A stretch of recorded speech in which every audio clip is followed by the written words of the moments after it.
الحمد للہ رب العالمین والصلاة والسلام علی سید الانبیاء والمرسلین وعلی آلہ واصحابہ اجمعین، اما بعد۔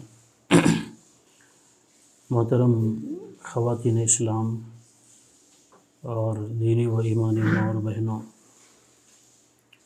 ہمارے مخلص دوست مولانا حبیب الرحمن صاحب تربیتی کورس کا جو سلسلہ چلا رہے ہیں، اس کے ذریعے سے مقصود یہ ہے کہ ہماری ملت کی ماں اور بہنیں شادی سے پہلے اچھی طریقے سے تربیت پا کر اپنی شادی کے بعد والی جو ازدواجی زندگی ہے اس میں تیار ہو کر داخل ہوں، انٹری لوں، تو اس کی وجہ سے ان کی ازدواجی زندگی خوشگوار ہو سکے اور اچھی سے اچھی ازدواجی زندگی گزر سکے۔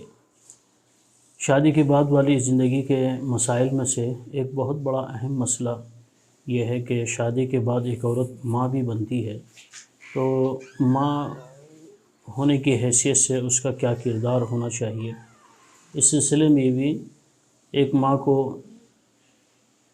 اس سلسلے میں تعلیمات اور ہدایات سے واقفیت حاصل کرنا چاہیے تاکہ وہ ایک ماں ہونے کی حیثیت سے بہتر کردار ادا کر سکے اور بہترین سے بہترین انداز میں اپنی اولاد کی تربیت کر سکے۔ ہم بات سب سے پہلے یہاں سے شروع کرتے ہیں، معزز خواتین اسلام، کہ اسلام میں ماں کا بہت بڑا اونچا مقام بتایا گیا ہے۔ قرآن مجید میں اللہ تبارک و تعالیٰ نے ایسے اشارات دیے ہیں کہ جس سے اندازہ ہوتا ہے کہ باپ کے مقابلے میں ماں کا مقام زیادہ ہے۔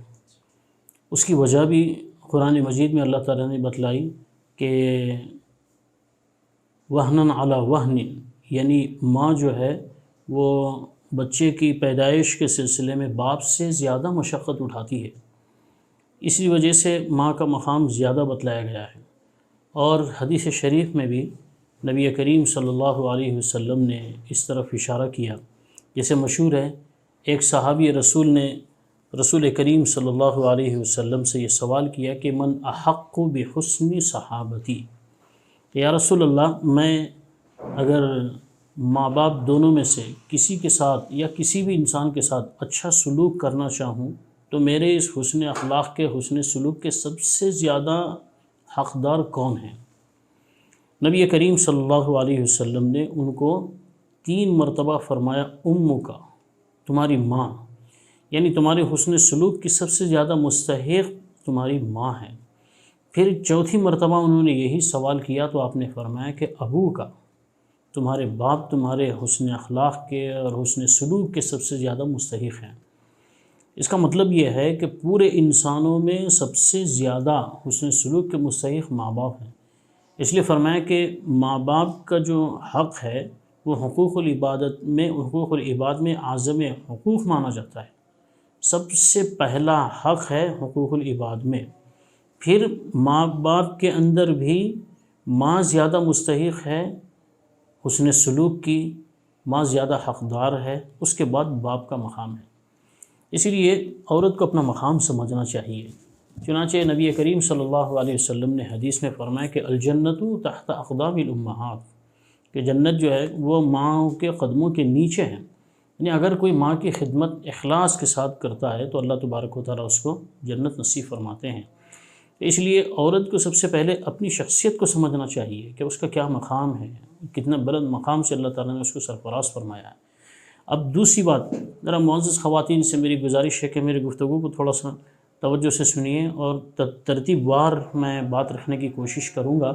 پوری ترتیب کے ساتھ آپ ذہن بات کو سمجھنے کی کوشش کریں گے تو انشاءاللہ بات آپ کو اچھی طریقے سے سمجھ میں آئے گی۔ تو پہلا مرحلہ میری گفتگو کا یہ ہے۔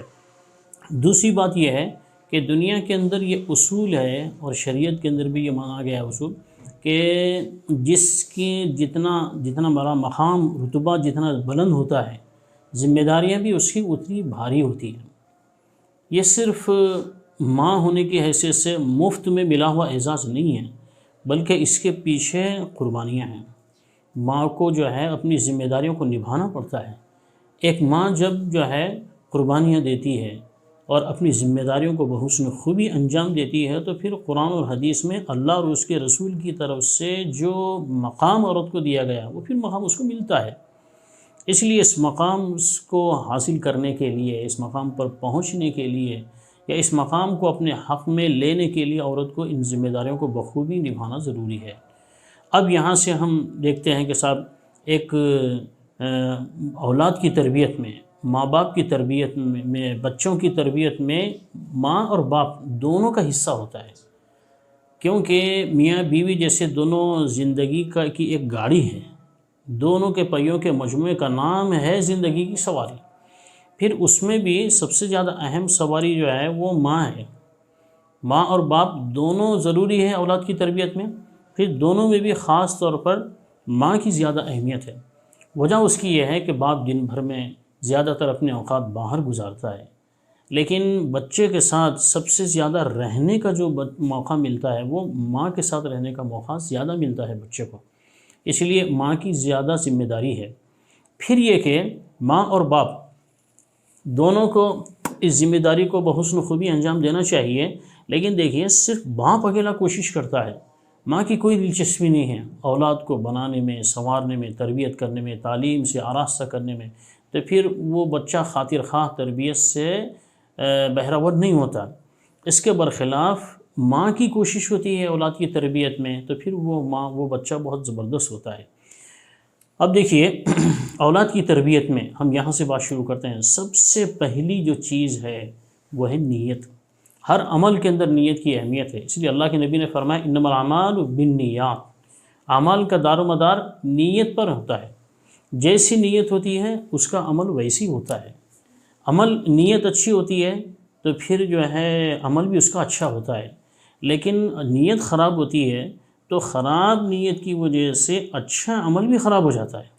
اس لیے اچھے کام کو اچھی نیت کے ساتھ انجام دینا چاہیے۔ یہاں پر نیت ہم کو کیا کرنا چاہیے؟ ایک ماں کو اولاد کی تربیت کے سلسلے میں یہ نیت کرنا چاہیے کہ میں اپنے بیٹے کو ایک اچھا مسلمان بنانا چاہتی ہوں، میں اپنی اولاد کو اللہ اور اس کے رسول کا فرما بردار بناؤں، یہ نیت ہونا چاہیے۔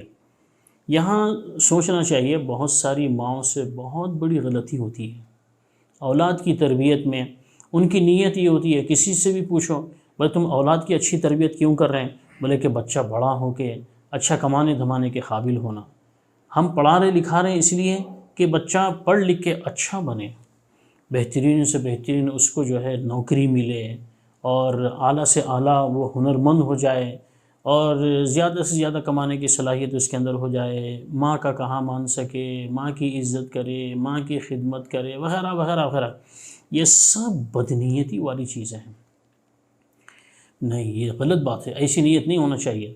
نیت ماں کے اندر اولاد کی تربیت کے سلسلے میں یہ ہونا چاہیے کہ میں اپنے بچے کو ایک اچھا مسلمان بناؤں، میں اپنے بچے کو اللہ اور اس کے رسول کا فرمان بردار بناؤں گی۔ اب دیکھیے عورت جب یہ نیت کرتی ہے کہ میں اپنے بچے کو اللہ اور اس کے رسول کا فرمان بردار بناؤں گی، تو ظاہر بات ہے کہ اللہ رسول کے احکام کے اندر ماں کے ساتھ حسن سلوک بھی شامل ہے۔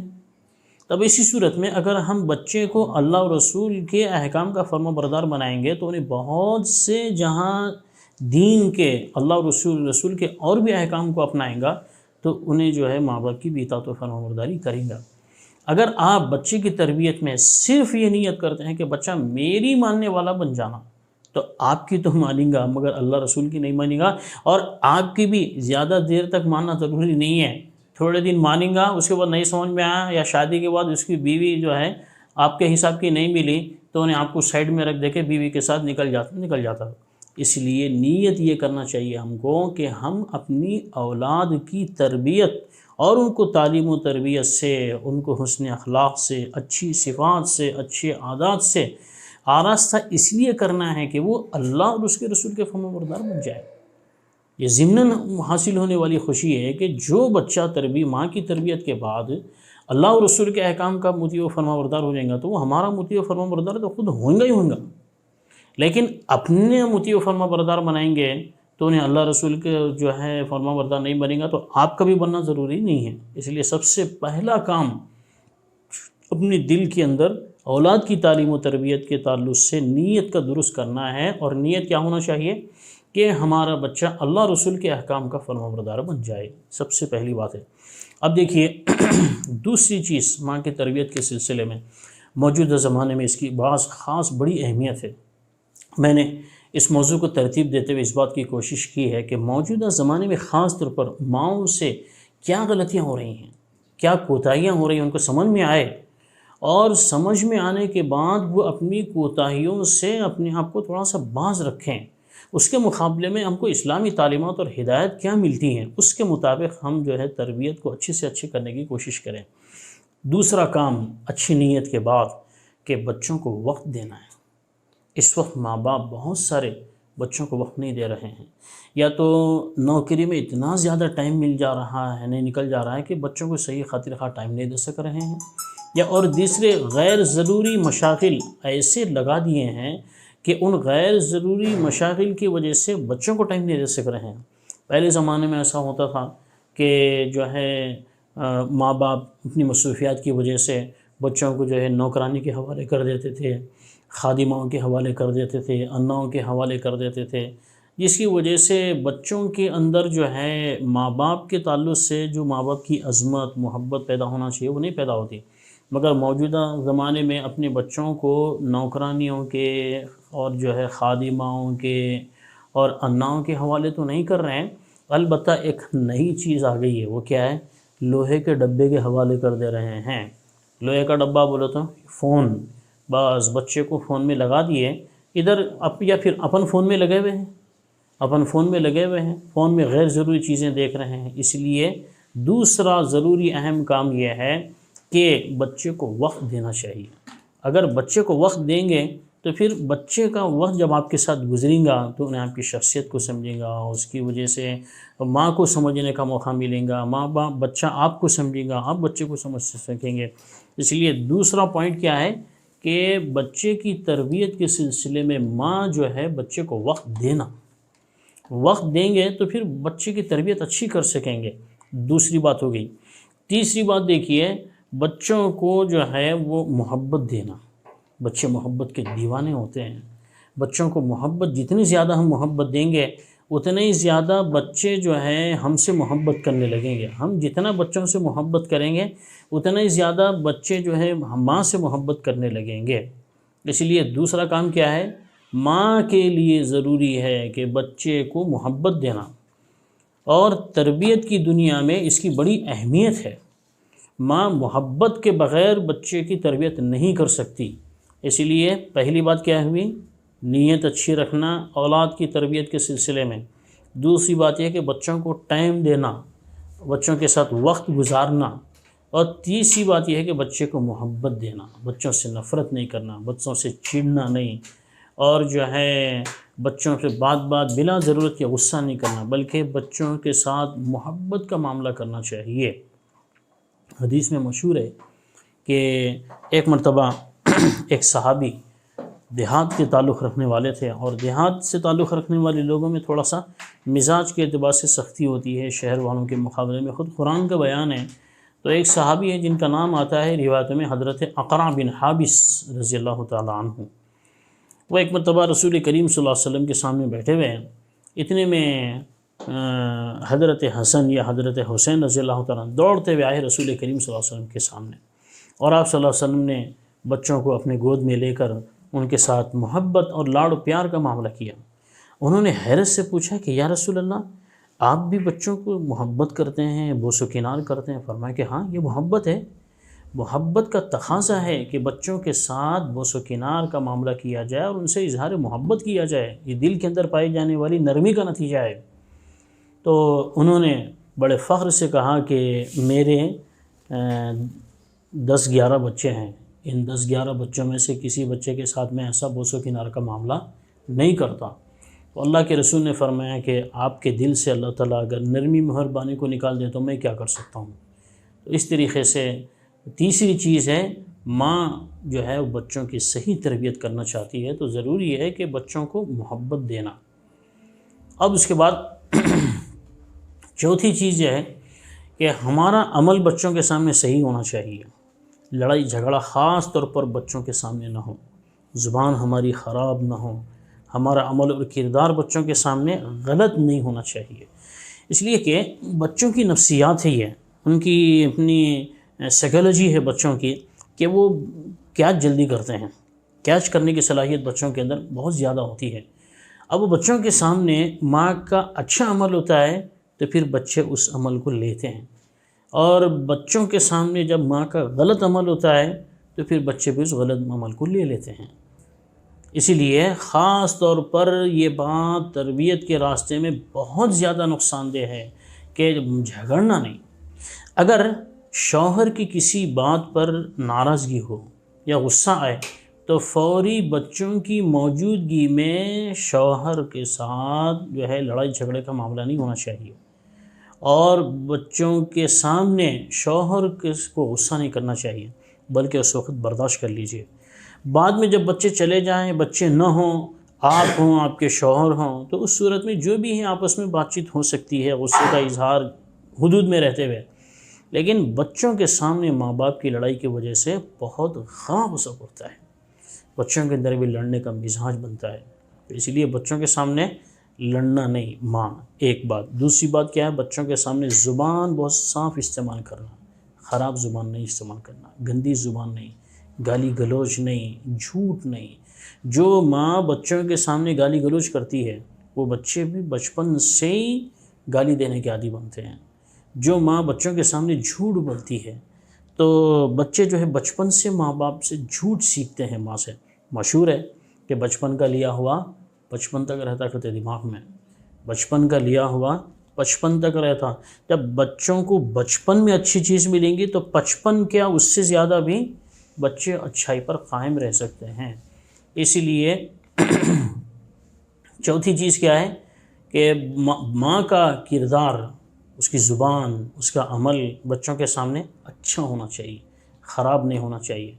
یہاں خاص طور پر عورت ہونے کی حیثیت سے ایک اور ایکسٹرا چیز ذہن میں رکھنا چاہیے، وہ یہ ہے کہ زبان اچھی ہونے کے ساتھ ساتھ، کردار اچھا ہونے کے ساتھ ساتھ لباس بھی اچھا ہونا چاہیے۔ جو بچی اور جو بچہ بچپن سے ماں کو غیر مناسب لباس میں دیکھتے ہیں، عریاں لباس میں دیکھتے ہیں، غیر اسلامی لباس میں دیکھتے ہیں، تو پھر بچے وہی لباس کو سیکھتے ہیں بڑے ہونے کے بعد۔ ارے نہیں، ہماری امی ایسی پہنتے تھے اور جو ہے اس لیے ہم بھی ایسی پہن رہے ہیں، تو اس لیے لباس بھی ہمارا صحیح ہونا چاہیے، اسلامی لباس ہونا، ساتر لباس ہونا، پھر جسم کو اچھی طریقے سے ڈھانکنے والا لباس ہونا، تو پھر بچے بھی جو ہے بچپن سے ہی یہی سیکھیں گے۔ ورنہ تو آج کل تو انڈیا میں خاص طور پر جو ہے وہ حجاب کا بڑا مسئلہ چلا ہوا ہے۔ تو خیر، اس لیے یہ پانچویں چیز کو ذہن میں رکھنا چاہیے کہ ہمارا کردار بچوں کے سامنے صحیح ہونا، بد کرداری سے اپنے آپ کو بچانا، غصہ بے وجہ غصہ کا اظہار نہیں ہونا، لڑائی جھگڑا نہیں ہونا، بد زبانی نہیں ہونا، بد کلامی نہیں ہونا، اور جو ہے بے حجابی نہیں ہونا، لباس اچھا رہنا چاہیے اپنا۔ یہ پانچویں چیز ہو گئی۔ چھٹی چیز، بلکہ چار چیزیں ہو گئی، پانچویں چیز وہ یہ ہے کہ بچے پر ہر وقت نظر رکھنا چاہیے کہ بچے کیا بول رہے ہیں، کیا کر رہے ہیں۔ غلط بات تو بچوں کی زبان سے نہیں ادا ہو رہی، غلط کردار تو نہیں اپنا رہے ہیں بچے، اور اگر کوئی غلط بات بچوں کے سامنے آئے تو محبت کے ساتھ اچھے انداز میں بچے کو سمجھانا چاہیے کہ بیٹے یہ عمل صحیح نہیں ہے، یہ غلط ہے۔ ایک واقعہ میں آپ کو سناتا ہوں تاکہ اندازہ ہو کہ کیسے بچوں کو سمجھایا جاتا ہے۔ مشہور ہے کتابوں میں کہ علامہ اقبال بہت چھوٹے تھے ابھی، تو ایک فقیر گھر پہ آیا بھیک مانگنے کے لیے، تو علامہ اقبال نے اس کو جھڑک کر غصہ کر کے بھگا دیا۔ ان کے والد دور سے منظر دیکھ رہے تھے، انہوں نے علامہ اقبال کو اپنے بیٹے کو بلا کے سمجھایا کہ دیکھو بیٹا ایسا مت کرو، فقیروں کو جھڑکنے سے اللہ نے ہمارے نبی کو منع کیا ہے، کسی غریب اور فقیر کا دل دکھانے سے اللہ بہت ناراض ہوتے ہیں، ایسا نہیں کرنا چاہیے۔ علامہ اقبال کے والد نے بچپن سے سمجھایا ان کو۔ اس کے بعد ایک عجیب بات ارشاد فرمائی اور بچے کو روتے ہوئے سمجھایا کہ بیٹے اس طرح سے کر کر تم مجھ کو قیامت کے دن رسوا مت کرنا۔ اللہ اگر قیامت کے دن مجھ سے پوچھیں کہ ہم نے تم کو اقبال کی شکل میں گوشت کا لوتھڑا دیا تھا، تم نے اس کو انسان نہیں بنایا، ماں کی تربیت گوشت کے لوتھڑے کو انسان بناتی ہے. ماں کی تربیت جو ہے ایک گوشت کے لوتھڑے کو انسان بناتی ہے. آپ دیکھیے رسے سے پڑا ہوا پتھر بے ڈھنگا ہوتا ہے جب کسی فنکار کی فن کی اور اس کی صلاحیتوں کا اظہار اس پر نہیں ہوتا ہے. راستے سے جانے والوں کے لیے رکاوٹ اور تکلیف کا ذریعہ بنتا ہے. لیکن کسی فنکار کی نظر اس پر پڑتی ہے اور اس کو وہاں سے لا کر اس پر اپنے فن کا مظاہرہ کر کے اس کو تراشتا ہے، تو پھر جو پتھر راستے میں دوسروں کے لیے رکاوٹ اور تکلیف کا باعث بنا ہوا تھا، آج ایک فنکار کی فن کی صلاحیتوں کا اس پر اظہار ہونے کی وجہ سے اس کی قسمت بدل جاتی ہے، اس کی تقدیر بدل جاتی ہے. بے قیمت پتھر اب جو ہے قیمتی بن جاتا ہے. لوگ اس کو پیسے دے کر خریدنے کے لیے تیار ہوتے ہیں. تو جب ایک پتھر پر ایک فنکار کی صلاحیتوں کا اظہار ہوتا ہے، اس کی قسمت بدلتی ہے، تو پھر ایک انسان پر جو گوشت کا لوتھڑا ہے اس پر ایک ماں کی محبت اور ماں کی تربیت اس پر ہوتی ہے، ماں کی محنت ہوتی ہے اس پر تعلیم و تربیت اور کردار سازی کے سلسلے میں، تو پھر وہ کتنا قیمتی نہیں ہوتا ہے. اس لیے فرمایا کہ ماں کی تربیت کے بغیر اولاد ایک بے شرم کے درخت سے زیادہ حیثیت نہیں رکھتی اور کانٹیوں کے درد سے زیادہ حیثیت نہیں رہتی جو دوسروں کے لیے تکلیف کا باعث بنتی ہے.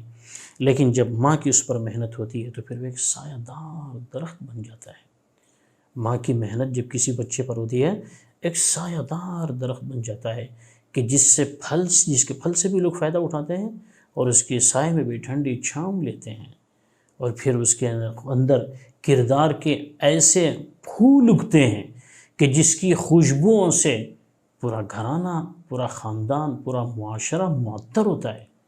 اس لیے یہاں 5ویں نمبر پر یہ بات یاد رکھنا چاہیے ماں ہونے کی حیثیت سے کہ بچے کی تربیت کے واسطے بچے کی شخصیت پر نظر رکھنا، کیا بول رہا ہے، کیا سن رہا ہے، کیا دیکھ رہا ہے، کیا کر رہا ہے، کیسا کر رہا ہے، یہ دیکھنا ضروری ہے.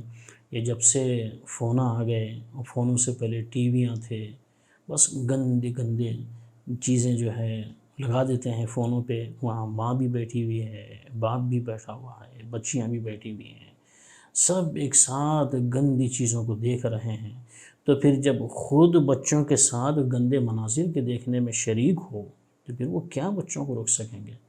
اس لیے یہاں ایک بات اور سمجھ میں آئی، وہ کیا کہ اپنے کردار پر بھی کنٹرول رکھنا ضروری ہے. ہم تو بچوں کے سامنے اپنے کردار پر کنٹرول نہیں کر رہے ہیں، مگر بچے کو بول رہے ہیں کہ تو صحیح بن، یہ تو ممکن ہی نہیں ہے.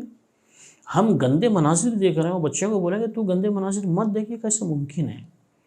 ہم جو ہے اپنی زبان کا غلط استعمال کر رہے ہیں، بچوں کو بول رہے ہیں کہ تم صحیح زبان استعمال کرو، یہ کیسے ممکن ہے. ہم جو ہے خود بے پردگی کا مظاہرہ کرتے ہیں اور بچوں سے کہتے ہیں کہ تم جو ہے پردے میں رہو، یہ کیسے ممکن ہے. تو اس لیے تربیت کی دنیا میں یہ 5ویں چیز ذہن میں رکھنا چاہیے کہ بچے کی شخصیت پر نظر رکھنا. اس کے بعد اب دیکھیے 6ٹھی چیز ہے اولاد کی تربیت کے سلسلے میں قصہ گوئی کی بڑی اہمیت ہے. بچے خاص طور پر چھوٹے جب ہوتے ہیں تو قصوں سے بہت متاثر ہوتے ہیں. قصے کہانیاں، اچھی قصے کہانیاں جو کیا بولنا چاہیے کہ پائے ثبوت کو پہنچی ہوئی ہیں، صحیح ہیں، مستند ہیں، ایسے اچھے بامقصد واقعات کے ذریعے سے بچوں کا ذہن بنانا، برین واش کرنے میں، ذہن سازی میں، ذہن بنانے میں قصے کا بڑا دخل ہوتا ہے. اب قصے کے واسطے ہم کو ادھر ادھر جانے کی ضرورت نہیں ہے. حضرات انبیاء کرام علیہم السلام کے کیسے بہترین واقعات ہیں. اس کے بعد پھر حضرات صحابہ کرام اور صحابیات کے کیا شاندار واقعات ہیں. اور اس کے بعد پھر اولیاء اللہ، بزرگان دین کے سچے مستند واقعات، بہترین قصوں کے ذریعے سے بھی ذہن بنتا ہے. پہلے زمانے میں یہ ہوتا تھا کہ بچے سونے سے پہلے مائیں جو ہے بچوں کو روزانہ پیغمبروں کے قصے سناتی تھیں. اس کے نتیجے میں بچوں میں ایک طلب پیدا ہوتی تھی کہ بھئی آج اپن حضرت ابراہیم علیہ السلام کا قصہ یہاں تک سنے تھے، اس کے بعد کا قصہ اپنے کو کل سننا ہے. شوق سے بولتے تھے ماں کو کہ ہمیں قصہ سناؤ. نانی دادیاں جو ہے وہ قصے کہانیاں سناتے تھے. صحیح قصے سنانا، یہ ادھر ادھر کے بیکار قصے نہیں. بی بی سگٹ کی کہانی سنا دے رہے ہیں، 16 سیدوں کی کہانی سنا دے رہے ہیں، سب بکواس قسم کی چیزیں، اس سے بچنا چاہیے. ان میں کوئی فائدہ نہیں، خالی ٹائم پاس ہے۔ لیکن پیغمبران کرام کے واقعات اور صحابہ کرام کے واقعات خود احادیث میں ہیں کہ نبی کریم صلی اللہ علیہ وسلم سے ایسی احادیث شریفہ میں ایسے بہت سارے واقعات مروی ہیں کہ آپ نے اپنی ازواج مطہرات کی تربیت کے لیے اور اپنی امت اور صحابہ کرام کی تربیت اور ان کی ذہن سازی کے لیے پچھلی امتوں کے واقعات بھی آپ نے سنائے ہیں، بے شمار واقعات۔ وقت نہیں ہے اس وقت میں اس میں سے کچھ بول سکوں، وہ ایک لمبا موضوع ہے۔ تو اس لیے کیا ہے، بچوں کو اچھے اچھے قصے سنا کے ان کا ذہن بناتے رہنا۔ چنانچہ اس وقت ایک مشورے کے طور پر میں یہ آپ سے عرض کر رہا ہوں کہ انبیاء کرام کے واقعات میں خاص طور پر عورتوں کے لیے سادی سیدھی زبان میں ہمارے حضرت مفکر اسلام مولانا سید ابو الحسن علی ندوی رحمۃ اللہ علیہ کی ایک بہن ہے حضرت احمد اللہ تسنیم رحمۃ اللہ علیہ، تو انہوں نے اردو زبان میں قصص الانبیاء وغیرہ کے نام سے چھوٹے سادی سیدھی زبان میں اچھے قصے لکھے ہیں پیغمبروں کے۔ اور پھر جو سیرت کی کتابیں ہمارے رسول مشہور ہے، آپ کو کہیں بھی بازار میں مل جاتے ہیں آسانی کے ساتھ، اس میں سے تھوڑا پڑھ کے بچوں کو سناتے رہنا چاہیے۔ قصوں سے ذہن بنتا ہے۔ پاکیزہ شخصیات کے پاکیزہ واقعات سننے سے ذہن میں پاکیزگی پیدا ہوتی ہے۔ جن کی شخصیتیں پاک ہیں، جن کا کردار اعلیٰ ہے، ان اعلیٰ کردار شخصیات کے واقعات سننے سے بھی کردار میں پاکیزگی پیدا ہوتی ہے۔ اس لیے اچھے قصے بچوں کو سناتے رہنا چاہیے۔ صحابہ کرام کے واقعات اٹھا کر دیکھیے آپ، بچوں کو بچپن سے جو ہے مجاہدوں کے قصے سناتے تھے، جہاد کی ترغیب دیتے تھے۔ انہی قصوں کا نتیجہ ہوتا تھا کہ جب اللہ کے نبی صلی اللہ علیہ وسلم جہاد میں نکلتے تو چھوٹے بچے جن کی عمریں ابھی جہاد میں نکلنے کی نہیں ہوتی، مگر ایک دوسرے سے سبقت لے جاتے تھے کہ صاحب ہم جہاد میں آپ کے ساتھ جانے کے لیے تیار ہیں۔ مشہور ہے، آپ نے پڑھا ہوگا تو اندازہ ہوگا کہ غزوہ بدر کے اندر ابو جہل، جس کو ہمارے نبی نے فرعون هذه الامہ کہا، میری امت کا فرعون، کون مارے اس کو؟ 2 چھوٹے بچے مارے، چھوٹے بچے۔ کیسے ان بچوں کا ذہن بنا؟ ماں نے خاص طور پر ان بچوں کا جہاد کے لیے ذہن بنایا ان کا۔ تو اس لیے اچھے پاکیزہ واقعات کے ذریعے سے بچوں کا ذہن بنانا، اسلامی ذہن بنانا۔ آگے حالات بہت خراب آنے والے ہیں، اسلام پر مضبوطی کے ساتھ قائم رہنے کے لیے بچوں کا ذہن بنانا، اسلام کے لیے ہر طرح کی قربانی دینے کے واسطے تیار رہنا ہے، یہ ذہن بنانا ہے۔ مال کی، حتیٰ کہ جان کی اور خون کے آخری قطرے کی بھی اگر ضرورت پڑ جائے اسلام کے لیے تو ہم پیچھے نہیں ہٹیں گے۔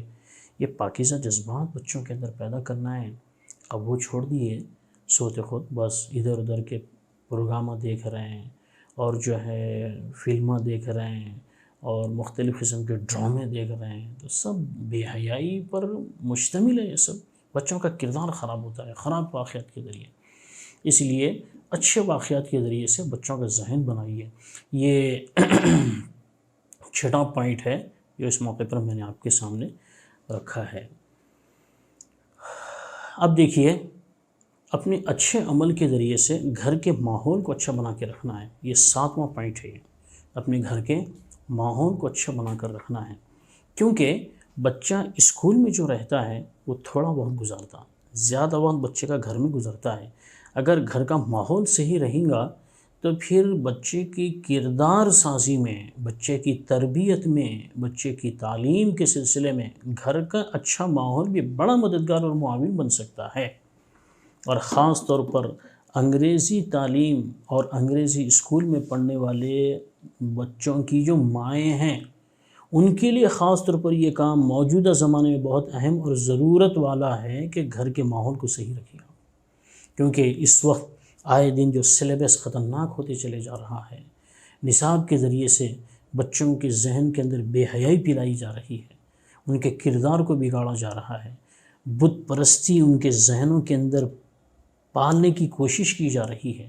ایسے میں اگر آپ گھر کا اندر اچھا ماحول رکھیں گے تو اسکول اور ایجوکیشن سے جو انہیں غلط کردار لے کے آ رہا ہے، اس کی تلافی گھر کے اچھے ماحول کے ذریعے سے ہو سکتی ہے۔ اس لیے گھر کا ماحول اچھا بنا کے رکھنا ہے۔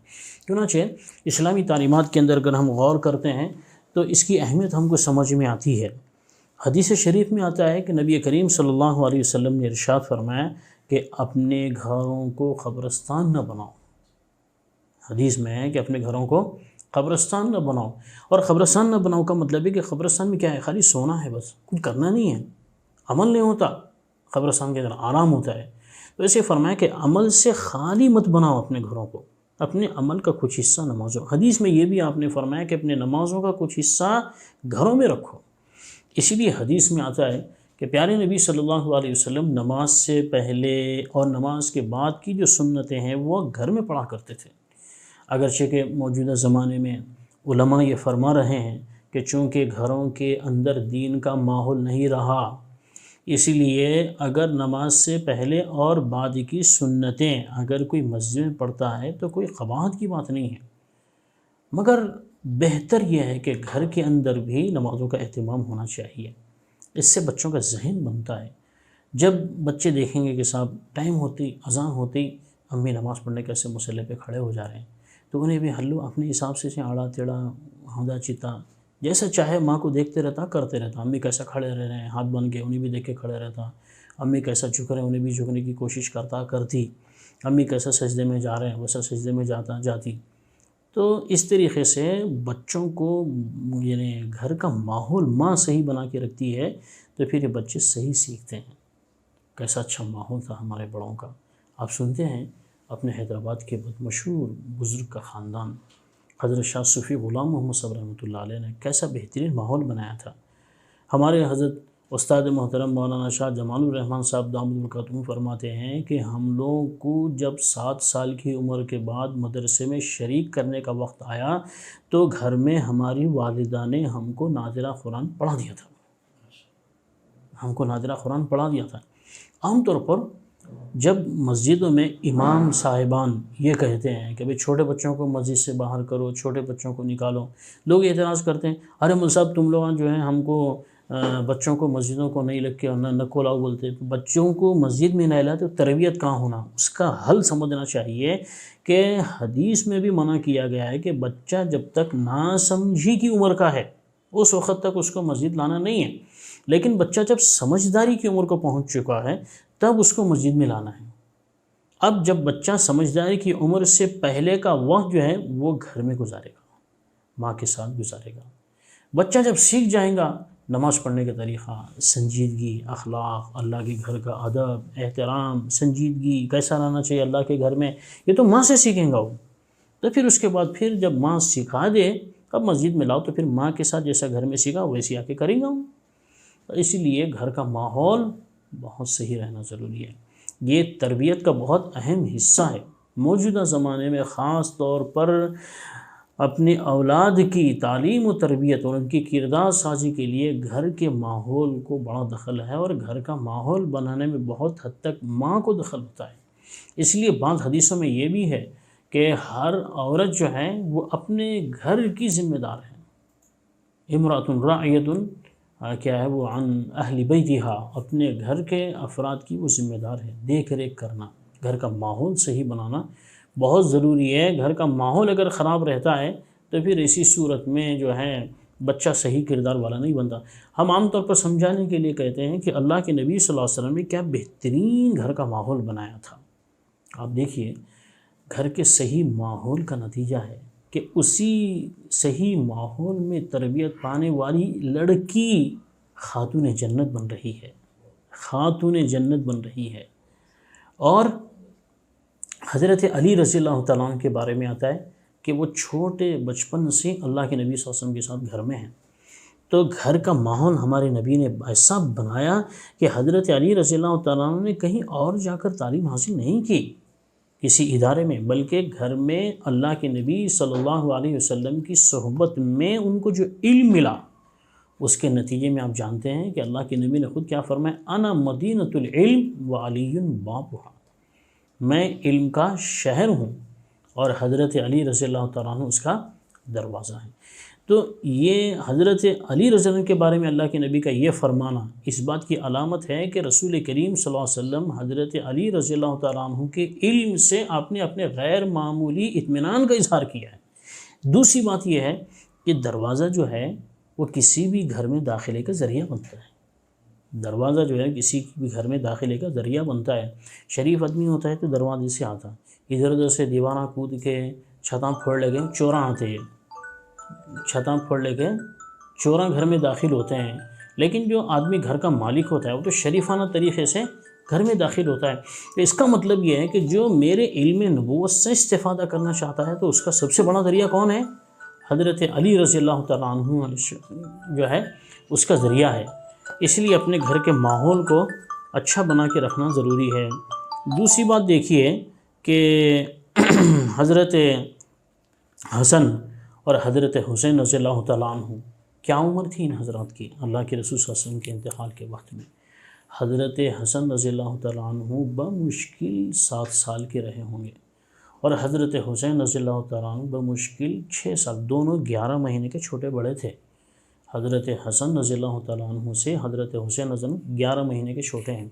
اور حدیثوں میں آتا ہے کہ حضرت حسن و حسین رضی اللہ عنہما ان دونوں نے اللہ کے نبی صلی اللہ علیہ وسلم کے زندگی میں ہی پوری نماز سیکھ لی تھی. کیسے سیکھا بھائی؟ اللہ کے نبی نے گھر کا ماحول بہترین بنایا ہے تو اتنے چھوٹے چھوٹے بچے بھی جو ہے سیکھ گئے. مشہور ایک واقعہ اور ایک آپ کو سناؤں میں. ایک بچہ چھوٹا تھا، ایک بزرگ کے گھر کا واقعہ، ایک بچہ چھوٹا تھا. تو اب حج کو جانے کا وقت آ گیا، وہ چھوٹے بچے کو لے جا نہیں سکتے تھے، تو اسی لیے گھر میں دوسرے قریبی رشتہ داروں کو رکھے گئے. اب بچہ دیکھا کہ صاحب اتنے دن ہوا امی ابا حج کو گئے ابھی تک نہیں آئے. تو اب دیکھیں چھوٹا بچہ اپنی ناسمجھی کے زمانے کی ناسمجھی کے اس میں جو ہے زمانے میں پوچھ رہا ہے گھر کے بڑوں سے کہ ابھی کب تک آتے ہیں امی ابا وہ لوگ. تو ابو لوگ بولے کہ نہیں بیٹے حج ہونے کے بعد آتے. حج تو خالی 5 دن میں ہوتا نا، یہ 30-35 دن کہیں کو لگا رہے امی ابا.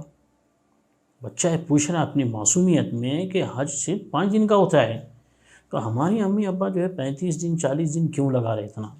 اب اندازہ لگائیے کہ گھر کا ماحول صحیح رہتا ہے تو چھوٹے بچوں کو بھی دین کی ضروری بنیادی درجے کی معلومات ہو جاتی ہیں، جبکہ بڑے بڑوں کو نہیں معلوم کہ حج کے کتنے دن آئیں، پریشان ہو جاتے پوچھے تو. گھر کا ماحول اور گھر کے ماحول کو صحیح بنانے والی صحیح رکھنے والی کون ہوتی ہے؟ ماں ہوتی ہے. ماں کا کردار بہت اہم ہوتا ہے گھر کے ماحول کو صحیح بنا کے رکھنے کے اندر. اس لیے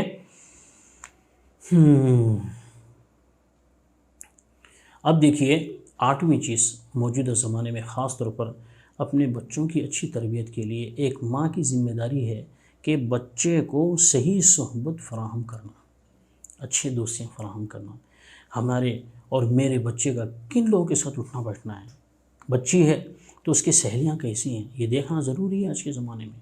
بچہ ہے تو اس کے دوستاں کیسے ہیں، اس کے کلاس میٹ کیسے ہیں، اسکول کے بچے اس کے ساتھ جن کے ساتھ بچہ جو ہے پڑھتا ہے کھیلتا کودتا ہے وہ لوگ کیسے ہیں یہ دیکھنا ضروری ہے. میرے ذہن میں عام طور پر ایک بات آتی ہے سمجھانے کے لیے. سیرت طیبہ اگر آپ پڑھیں گے تو سیرت میں ایک نام ملے گا حضرت سلیم رضی اللہ عنہ. یہ رشتے میں نبی کریم صلی اللہ علیہ وسلم کی خالہ ہیں. حضرت سلیم رضی اللہ عنہ، رمیثہ ان کا نام آتا ہے مگر کنیت سلیم کے نام سے مشہور ہیں. وہ ان کے سابقہ شوہر مالک بن نضر، تو وہ اسلام قبول کرنے کے لیے تیار نہیں ہوئے. جب اسلام آیا ان کے سامنے حضرت سلیم نے اسلام قبول کیا اور ان کے شوہر مالک نے اسلام قبول نہیں کیا، تو انہوں نے اپنے شوہر سے علیحدگی اختیار کر لی. اس لیے کہ یہاں مسئلہ ذہن میں رکھنا چاہیے کہ شادی کو باقی رکھنے کے لیے شادی کے وقت بھی دونوں مسلمان رہنا ضروری ہے. جب تک جو ہے شادی برقرار ہے اس وقت تک دونوں کا ایک ہی مذہب اور دونوں کا مسلمان ہونا ضروری ہے. شادی کے خود تو دونوں مسلمان تھے مگر شادی ہونے کے کچھ دنوں کے بعد دونوں میں سے کوئی ایک کنورٹ ہو گئے تو نکاح خود بخود ختم ہو جاتا، وہاں طلاق دینے کی بھی ضرورت نہیں رہتی. تو حضرت سلیم رضی اللہ عنہ نے اسلام قبول کیا اور ان کے شوہر مسلمان نہیں ہوئے، خود بخود علیحدگی دوری ہو گئی. بعد میں پھر انہوں نے حضرت ابو طلحہ انصاری رضی اللہ تعالیٰ عنہ سے نکاح کیا. سیرت میں ایک لمبی تفصیل ہے. میں یہاں یہ کہنا چاہتا ہوں کہ حضرت انس رضی اللہ تعالیٰ بہت چھوٹے تھے. حضرت سلیم رضی اللہ عنہ نے یہ دیکھا کہ میں اپنے بچے کو اگر اپنے پاس رکھتی ہوں تو میرے سسرال کے لوگ جو کافر ہیں میرا شوہر جو کافر ہے کہیں میرے بچے کو لے جا کر کافر نہ بنا لے۔ اپنے بچے کے دین کی حفاظت کی فکر فرمائی حضرت ام سلیم رضی اللہ عنہ نے۔ اسی لیے اپنے بچے کے دین و ایمان کی حفاظت کے لیے کیا کیا حضرت ام سلیم رضی اللہ عنہ نے؟ نبی کریم صلی اللہ علیہ وسلم کی صحبت میں پہنچایا۔ یہ جو ہم سنتے ہیں کہ حضرت انس رضی اللہ عنہ نے 10 سال تک رسول کریم صلی اللہ علیہ وسلم کی خدمت کی ہے، حدیث میں ہے۔ اس کے پیچھے اس کا بیک گراؤنڈ، اس کا ریزن یہ تھا کہ حضرت ام سلیم رضی اللہ عنہ نے اپنے شوہر سے علیحدگی کے بعد انہوں نے اپنے بچے کے دین کے سلسلے میں یہ فکر کی کہ اگر میں اپنے پاس رکھتی ہوں تو میرے سسرال کے لوگ جو مشرک ہیں وہ لے کے چلے جائیں گے، یا پھر میرا شوہر جو مشرک ہے وہ لے کے چلے جائیں گا اور دین اسلام سے میرے بچے کو محروم کر دیں گا۔ میرے بچے کے اندر دین اسلام مضبوطی کے ساتھ باقی رہے، میرا بچہ دین پر مضبوطی کے ساتھ جمع رہے، اس مقصد سے حضرت ام سلیم رضی اللہ عنہ نے اپنے فرزند حضرت انس رضی اللہ تعالیٰ عنہ کو اللہ کے نبی کی صحبت میں پہنچایا ہے۔ تو موجودہ زمانے میں خاص طور پر یہ ذہن میں رکھنا چاہیے، ماحول بہت زیادہ خراب ہوتا جا رہا ہے، ماحول میں بہت زیادہ بگاڑ پیدا ہوتا چلا جا رہا ہے، دوستیاں جو ہے وہ بہت خراب ہوتی چلی جا رہی ہیں۔ اس لیے خراب دوستیوں سے، خراب ماحول سے اپنے بچوں کو بچاتے ہوئے دین پر ان کو مضبوطی کے ساتھ جمع رہنے کے لیے اور اچھے صفات اور اچھے کردار سازی ان کی کرنے کے لیے اچھے لوگوں کی صحبت تک پہنچائیے۔ نیک لوگوں کی صحبت میں اپنے بچوں کو پہنچانے کی کوشش کرنا موجودہ زمانے میں ماں کی تربیت کا اہم حصہ ہے، بہت اہم حصہ ہے۔ اس طریقے سے اپنے بچوں کو اچھی تربیت میں اور اچھے لوگوں کی صحبت میں پہنچانے کی کوشش کرنا چاہیے۔ اور حدیث قرآن میں بھی اللہ تعالیٰ نے فرمایا کہ اتقوا اللہ وکونوا مع الصادقین، اللہ سے ڈرو، اپنی زندگی میں تقوی پیدا کرو اور سچے یعنی نیک لوگوں کے ساتھ رہو۔ قرآن شریف کا یہ حکم بھی ہے تو یہ حکم بھی پورا ہوگا اور جو ہے اپنے بچے کے دین و ایمان کی حفاظت بھی ہوں گی۔ اور یہ اس طریقے سے تقریباً 6-7 اصول میں نے بتائے ہیں، بلکہ 7 یا 8 اصول میں نے بتائے ہیں، اس کو ذہن میں رکھیے اچھی طریقے سے۔ ان اصولوں کے مطابق ہم کو اپنے اولاد کی تربیت کی کوشش اور فکر کرنا چاہیے۔ اب دیکھیے ایک اور بات ذہن میں رکھنا چاہیے تربیت کی اہمیت سے متعلق، وہ یہ ہے کہ ہم اپنے بچوں سے متعلق 2 ذمہ داریاں ہماری ہیں۔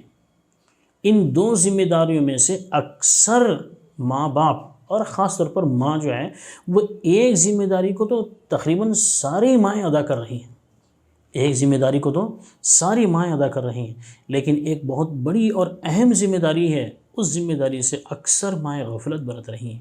یا مولانا کے اس پروگرام کے ذریعے سے آپ کو یہ فکر دلانا ہے کہ جیسے پہلی ذمہ داری یعنی بچے کو کھانے کی ضرورت ہے، پینے کی ضرورت ہے، اس کے کپڑوں کی ضرورت ہے وغیرہ وغیرہ، ان چیزوں کی ضروریات کو جیسے آپ پوری کر رہے ہیں، اسی طرح بلکہ اس سے زیادہ بچوں کو تعلیم و تربیت سے آراستہ کرنے کی فکر دلانا مقصود ہے۔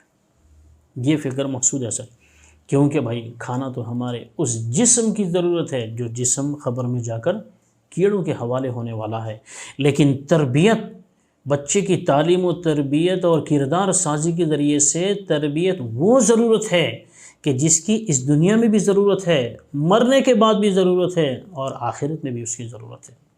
آپ بچے کے جسم کو پالتے ہیں تو اس کا فائدہ صرف دنیا کی حد تک ہونے والا ہے، لیکن محنت کے ذریعے سے ایک ماں بچے کے اندر کردار پیدا کرتی ہے، اس کی کردار سازی کرتی ہے، اس کو تعلیم و تربیت سے آراستہ کرتی ہے، اچھے صفات سے اس کو آراستہ کرتی ہے، تو اس کا فائدہ اس دنیا کے اندر بچے کو بھی ہوگا، ماں کو بھی ہوگا، اور آخرت کی ہمیشہ کی زندگی کے اندر تو فائدہ ہوگا ہی ہوگا۔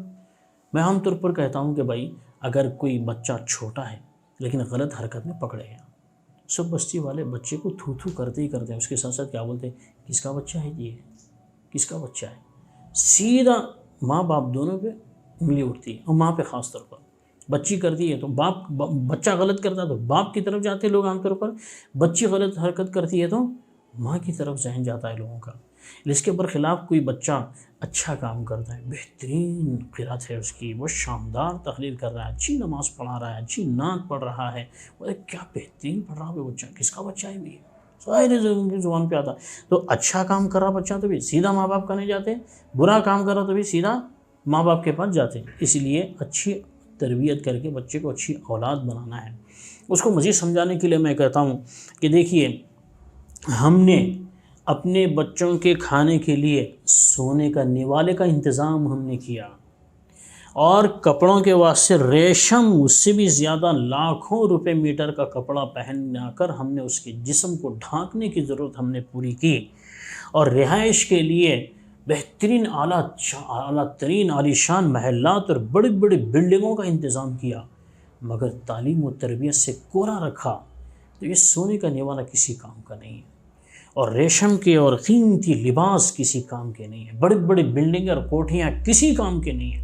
لیکن اس کے برخلاف ہم نے اپنے بچے کو روٹی چٹنی، مرچی چٹنی، دال روٹی کا ہم نے انتظام کیا ان کی بھوک مٹانے کے لیے، کھانے کی ضرورت کے لیے، اور ٹاٹ کا کپڑا پہنا کر ہم نے ان کے جسم کو ڈھانکا، جھوپڑ پٹی میں رکھ کر ان کی رہائش کی ضرورت کی، لیکن تعلیم و تربیت سے ہم نے آراستہ کیا۔ تو یاد رکھنا چاہیے، یہ دال کھانا، مرچی چٹنی روٹی، اس کی جو ہے سونے کے نوالے سے زیادہ قیمتی ہے، اور یہ ٹاٹ کا کپڑا اس کے ریشم سے زیادہ قیمتی ہے، اور اس کی جھوپڑ پٹی اس کے بڑے بڑے عالی شان محلات اور بلڈنگوں سے زیادہ قیمتی ہے، کیونکہ سب فنا ہو جانے والے ہیں، کردار باقی رہنے والا ہے۔ اس لیے تعلیم کی بڑی اہمیت ہے۔ ایک واقعہ میں آپ کو سنا کر اپنی بات کو ختم کرتا ہوں۔ سور من حیات التابعین ایک کتاب ہے، شیخ عبد الرحمن رافظ باشا، جو جامعہ ام القرآن یونیورسٹی جو مکہ مکرمہ کے اندر ہے، اس کے سابقہ وائس چانسلر گزر چکے ہیں، ان کی کتاب ہے یہ۔ تو اس کے اندر ایک بڑا عبرت انگیز واقعہ انہوں نے لکھا ہے، اور تاریخی کتابوں میں بھی محفوظ ہے۔ وہ یہ کہ فروخ نام کے تابعی گزرے ہیں، ان کے فرزند حضرت ربیعۃ الرائے رحمۃ اللہ علیہ، ربیعہ ان کا نام تھا، مگر علم کی ذریعے سے اللہ تعالیٰ نے کو ایسی بہترین سمجھ نصیب فرمائی کہ لوگ جو بھی ان سے مشورہ کرتے بہترین رائے دیتے، اور لوگوں کو ان کی سے اچھی رائے پر اتفاق ہو جاتا، اس لیے ان کو ربیعہ کے ساتھ رائے کا لفظ لگا دیا، ربیعۃ الرائے بن گئے۔ مشہور ہے کہ ایک مرتبہ نماز پڑھنے کے لیے وہ مسجد میں گئے، تو خطیب صاحب نے اپیل کی کہ بھئی اس وقت جو مسلم مجاہدین ہیں وہ ترکستان کے اندر جہاد میں لگے ہوئے ہیں، کوئی ہے مرد مجاہد جو جہاد میں شرکت کرے۔ وہ سننے کے بعد حضرت فروخ رحمۃ اللہ علیہ کے دل میں ترکستان کے علاقے میں جہاد میں جانے کا ارادہ ہوا، اور اس وقت ان کی اہلیہ جو امید سے تھیں، حاملہ تھیں، ان کے پاس تقریباً 30,000 دینار سونے کے اشرفیاں، دینار جو ہے وہ سونے کے سکوں کو بولتے ہیں، اور درہم چاندی کے سکوں کو کہتے ہیں، تو 30,000 جو ہے دینار تھے ان کے پاس، سونے کی اشرفیاں تھیں۔ بیوی کے پاس رکھا کے گئے امانت دینے کہ اگر میں نہیں آیا واپس تو انشاءاللہ شہادت کی موت ہے، اللہ کے پاس قیامت کے دن ملیں گے، لیکن ان پیسوں کا صحیح استعمال کرنا، اور اگر واپس آیا تو یہ 30,000 کا میں تم سے حساب لینے والا ہوں۔ چنانچہ تقریباً 27 سال ہو گئے ان کو جہاد میں شرکت کرتے کرتے، لمبا عرصہ گزر گیا۔ 27 سال کے بعد جب گھر واپس آئے، رات کا وقت تھا، دروازہ کھٹکھٹایا، اندر داخل ہونا چاہا تو حضرت ربیعۃ الرائے نے روک دیا، کہا کہ آپ کون ہیں، کیوں میرے گھر میں گھس رہے ہیں؟ انہوں پریشان، بولے تو کون ہوتا؟ مجھے تو گھر کا میں مالک ہوں، تو کیسے گھس کے آ گیا؟ اس گھر کا میں مالک ہوں، مجھے اپنے گھر میں اندر داخل ہونے سے روک رہا ہے تو؟ آپس میں دونوں کی مڈ پھیڑ ہوئی، بات چیت ہوئی، بات بڑی، اندر ماں آوازوں کو سن کر آئی، اس نے کہا کہ بیٹے آنے دو، یہ تمہارے باپ ہیں، بیٹے ان کو آنے دو، یہ تمہارے باپ ہیں، آج سے 27 سال پہلے ترکستان کے علاقے میں جہاد کے لیے تشریف لے گئے تھے، تم انہی کی اولاد ہو۔ چنانچہ صبح ہوئی، قصہ ختم ہو گیا۔ جب میاں بیوی کی تنہائی میں ملاقات ہوئی تو انہوں نے جیسے 27 سال پہلے پوچھا تھا، کہا تھا کہ میں اس مال کے بارے میں پوچھنے والا، تو پوچھا کہ میں نے تم کو جانے سے پہلے 30,000 دینار تمہارے پاس رکھایا تھا، کیا ہوئے وہ؟ نے کہا کہ آپ کا مال محفوظ ہے، میں حساب آپ کو دوں گی، آپ پہلے آرام سے سو جائیے۔ چنانچہ سو گئے، صبح ہوئی، فجر کی نماز کو گئے، بیٹے کو آواز لگاتے ہوئے کہ حضرت تمہارے سے پہلے تو بیٹا مسجد میں پہنچ چکا ہے۔ چنانچہ مسجد میں گئے، نماز ادا کرے، اور جو ہے نماز سے فارغ ہونے کے بعد مسجد کے اندر جو ہے علم کے حلقے لگے۔ پہلے زمانے میں ایسے سسٹم تھا تعلیم حاصل کرنے کا، اب جیسے مدرسوں کا سسٹم ہے، ہر ایک کے الگ الگ گھنٹے ہیں، پہلے گھنٹوں کا سسٹم نہیں تھا۔ ایک فن کا ماہر ہوتا تھا، اس کے پاس چلے جاتے تھے، 24 گھنٹے وہیں پڑے ہوئے رہتے تھے، اور اس سے پورا مکمل علم حاصل کرنے کے بعد آ گئے، اس کے بعد پھر تفسیر کا علم حاصل کرنے وہاں جا رہے ہیں۔ اب وہ موقع نہیں رہا، اس لیے ایک ہی دن میں سب چیزیں پڑھا دے رہے ہیں۔ تو پہلے زمانے کا سسٹم ایسی تھا، مسجدوں کے اندر علم کے درس کے حلقے لگتے تھے، تو دیکھا کہ سب سے بڑا علم کا جو حلقہ ہے وہ حضرت ربیعۃ الرائے کا ہے۔ لوگ جو ہے غیر معمولی بھیڑ ہے ان کا، غیر معمولی ادب و احترام کر رہے ہیں۔ اب چونکہ یہ دور تھے، دور سے پہچان نہیں پائے کہ یہ کون ہیں، درس دینے والے لوگ اتنی عزت کر رہے ہیں ان کی۔ لوگوں سے پوچھا کہ بھئی یہ کون ہے، تو لوگوں نے بتایا کہ ربیعۃ الرائے۔ تو ان کو چونکہ ابھی بچے کے نام سے واقفیت نہیں تھی، پتہ نہیں کون ہے ربیعۃ الرائے، اتنا اچھا بہترین بچہ ہے یہ، کاش میرا بھی کوئی ایسا بچہ ہوتا، بس یہ تمنا ہوئی ان کی۔ چنانچہ درس سے فارغ ہو کے بعد جب گھر واپس آئے تو بیوی سے انہوں نے پوچھا، بلکہ بیوی نے پوچھا کہ آپ نے مسجد میں نماز ادا کی ہے؟ بولے ہاں میں نے نماز ادا کی ہے۔ کیا دیکھا آپ نے مسجد میں؟ اور کہا کہ مختلف درس کے حلقے لگے ہوئے ہیں، لیکن سب سے بڑا جو درس کا حلقہ تھا جس کی لوگ بہت زیادہ عزت کر رہے تھے، ربیعہ نام کا ایک نوجوان بہترین عالم دین ہے، دل میں میرے تمنا پیدا ہوئی کہ کاش میرا بچہ بھی ایسا ہوتا۔ تو بیوی صاحبہ نے کہا کہ یہی ہے آپ کی امانت، جن 30,000 دینار کا آپ نے مجھ سے سوال کیا، یہ ہے آپ کی امانت۔ آپ کے جانے کے بعد یہ لڑکا پیدا ہوا تو میں نے آپ کے یہ سارے رقم کو اپنے بچے کی تعلیم و تربیت پر میں نے خرچ کر دیا، یہ آپ کے خلوص اور میری تربیت کا نتیجہ ہے، اتنا بہترین بچہ تیار ہوا۔ تو یہ ہے بہنوں کہ ہم جو ہے اپنے بچوں کی بہترین تربیت کرنا، ان کو اچھی تعلیم و تربیت سے آراستہ کرنا۔ اس وقت خاص طور پر ماں جو ہے وہ اپنی اولاد کی پرورش تو کر رہی ہیں لیکن تربیت نہیں کر رہی ہیں، اس لیے پرورش کے ساتھ ساتھ تربیت کرنے کی ضرورت ہے۔ اللہ کے نبی صلی اللہ علیہ وسلم نے ارشاد فرمایا کہ انسان مر جاتا ہے لیکن 3 چیزیں اس کی جو مرنے کے بعد بھی باقی رہتی ہیں، اس میں سے ایک فرمایا کہ ولد صالح یدعو لہ، کہ ایک وہ نیک بچہ کہ تمہارے مر جانے کے بعد بھی تمہارے حق میں دعائیں خیر کرتا رہے، یہ ثواب جاریہ ہے۔ لیکن بچے تو ہیں، کون بچے ہیں جو اپنے باپ کے لیے دعا کرتے ہیں؟ کون بچے ہوں گے جو اپنی ماں کے لیے دعا کرتے ہیں؟ وہی بچے جن بچوں نے ماں سے تربیت پائی ہے۔ ایک آخری بات کر کے میں اپنی بات کو ختم کرتا ہوں۔ میرا بچہ اب چھوٹا تھا تو مجھے کوئی بچے کے کھانے پینے سے متعلق ایک چیز مجھے لینے کے لیے میڈیکل کی جانے کی ضرورت پڑی، تو میڈیکل میں ایک ڈبہ میں نے دیکھا کہ جس پر جو ہے دودھ کا پاؤڈر تھا جس کے اندر، اور اس کے اوپر کچھ تحریر لکھی ہوئی تھی۔ میں وہ تحریر پڑھنا چاہتا تھا، سمجھنا چاہتا تھا، مجھے انگلش آتی، اسے دیکھ کے پڑھ تو سکا، میں سمجھ نہیں سکا، لیکن جو ہے میرے قریب ایک انگریزی جاننے والا نوجوان تھا، میں نے اس سے پوچھا کہ بابا اس میں کیا لکھا ہوا ہے؟ اس نے اس تحریر کا مجھے سامنے اردو میں ٹرانسلیشن کرتے ہوئے یہ بتایا کہ مول صاحب اس میں یہ لکھا ہوا ہے کہ یہ جو پاؤڈر ہے اس پاؤڈر سے دودھ بنایا جاتا ہے، یہ دودھ جو ہے بچے کے لیے صرف سہارے کا کام دیتا ہے، طاقت کا کام نہیں دیتا، اصل بچے کے لیے طاقت ماں کا دودھ ہے۔ اس کے بعد میرے ذہن میں اللہ تعالیٰ نے یہ بات ڈالی کہ جس بچے کو ماں کی گود میں وافر اور اچھی مقدار میں ماں کا دودھ ملتا ہے تو بچے کے اندر وہ طاقت اور قوت پیدا ہوتی ہے کہ جس کی وجہ سے بڑا ہونے کے بعد بلکہ بچپن میں ہی خراب موسم کی تبدیلی سے بھی وہ متاثر نہیں ہوتا۔ لیکن جس بچے کو ماں کا دودھ گود میں نہیں ملتا ہے تو پھر بچے کے اندر کمزوری پیدا ہوتی ہے۔ اس لیے آپ دیکھیں ہوں گے کہ بعض بچے وہ ہوتے ہیں ادھر بارش ہوتی رہتی ہے، ادھر جو ہے ٹب میں بکیٹ میں دھبا دھب ہاتھا مارتے رہتے ہیں، کچھ بھی سردی نہیں۔ اور کچھ بچے وہ ہوتے ہیں کہ ذرا ہوا ٹھنڈی چلی، ذرا 4 چھینٹے پڑتے ہی چھینکا مارنا شروع کرتے ہیں۔ یہ وہ بچے ہوتے ہیں کہ جن کو ماں کا دودھ نہیں ملتا۔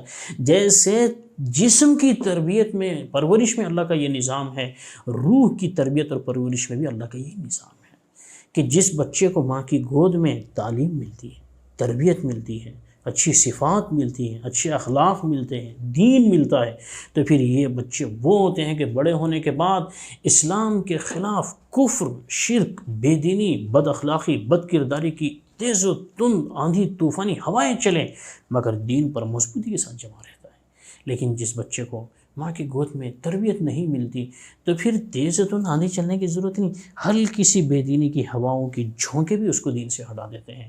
یہ جو آج کل ہم اخبارات میں پڑھتے ہیں اور جو ہے فونوں میں دیکھ رہے ہیں کہ سب فلاں بچہ غیر مسلموں کے ساتھ چلے گیا، فلاں بچی غیر مسلموں کے ساتھ چلے گی، یہ وہی بچے وہی بچیاں ہیں کہ جن کو بچپن میں ماں کی گود میں تربیت نہیں ملی، اسی لیے ماں اور بہنوں سے درخواست ہے کہ بھئی اپنے مقام کو سمجھیے، اپنی شخصیت کو سمجھیے۔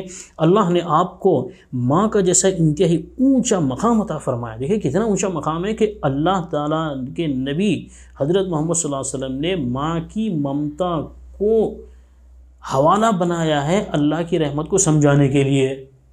جیسے ہم کہتے ہیں کہ صاحب اللہ تعالیٰ 70 ماؤں سے زیادہ محبت کرنے والے، 70 باپ سے نہیں، 70 بھائیوں سے نہیں، 70 بہنوں سے نہیں، 70 خالاؤں سے نہیں، 70 ناناؤں سے نہیں، 70 نانیوں سے نہیں، بلکہ 70 ماؤں سے زیادہ محبت کرنے والے۔ اس لیے فرمایا بزرگوں نے کہ دنیا کے اندر اللہ کی رحمت کی جھلک دیکھنا ہو تو ماں کی محبت ہے۔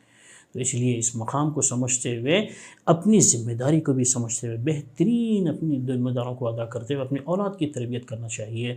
اللہ تعالیٰ اپنے کرم سے ہم کو اپنی شخصیت کو سمجھتے ہوئے، اپنی ذمہ داریوں کو بھی اچھی طریقے سے سمجھتے ہوئے بخوبی اپنی ذمہ داریوں کو ادا کرنے کے اللہ ہم سب کو توفیق نصیب فرمائے۔ آمین۔ وآخر دعوانا ان الحمد للہ رب العالمین۔